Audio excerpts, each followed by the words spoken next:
श्री गणेशाय नमः. श्री स्वामी समर्थ श्री गुरुदेव दत्त महाराज की जय. आज आपण दिवाळी पाडव्याला वही पूजन कसं करायचं ते पाहणार आहोत. आता वही पूजन करताना सर्वात आधी एक चौरंग घ्यायचा आहे. त्या चौरंगावर लाल कापड अंथरून घ्यायचं आहे व एक तुपाचा दिवा, शुद्ध तुपाचा दिवा लावून घ्यायचा आहे. आता आपल्याला ध्यान करायचं आहे. ओम श्री दीपदेवताभ्यो नमः. आता आपल्याला गणपती बाप्पाचे स्मरण करायचे आहे. ओम गम गणपतये नमः. भगवान विष्णूचे स्मरण करा. ओम नमो भगवते वासुदेवाय नमः. आता माता लक्ष्मीचं स्मरण करायचं आहे. ओम श्रीम नमः. आता आपण आपल्या समोर चौरंग ठेवलेला आहे. त्या चौरंगावरती लाल कापड अंथरून घेतलेला आहे. त्या चौरंगावरती अक्षदा टाका. त्या अक्षदावरती आपली हिशोबाची वही ठेवा. ओम ह्रीम सरस्वते नमः.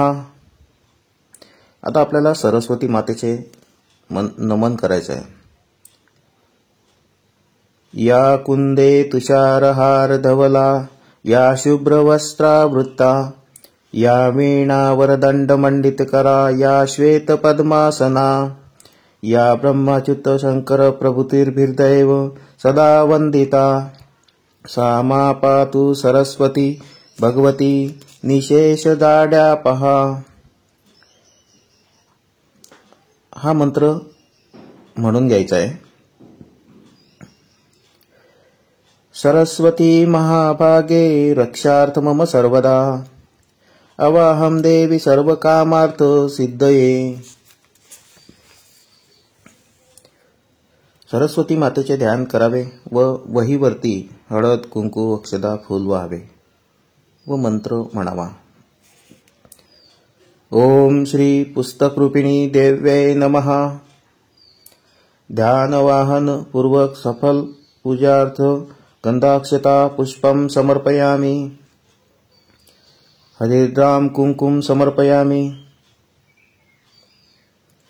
त्यानंतर चौरंगावर थोड्या अक्षता ठेवून आपल्या वहीच्या शेजारी पेन ठेवावा व पूजा करावी. पेनाची पूजा करायची आपल्याला. आता ओम श्री लेखनी देव्यै नमः. आवयामि गंधाक्षता पुष्पम समर्पयामि.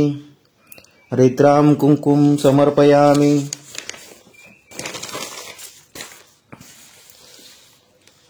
आता जी हिशोबाची वही आहे त्या वहीचा पहिल्या पानावर करंगळीच्या शेजारच्या बोटाने कुंकवात थोडं पाणी टाकून कुंकू भिजवून घ्या व कुंकवाने स्वस्तिक काढायचं आहे.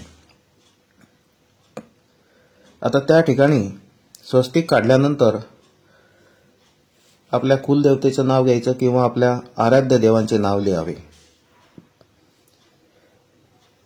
या डायरीत रोजचा खर्च किंवा आपल्या व्यवसायाचा जमा खर्च लिहावा.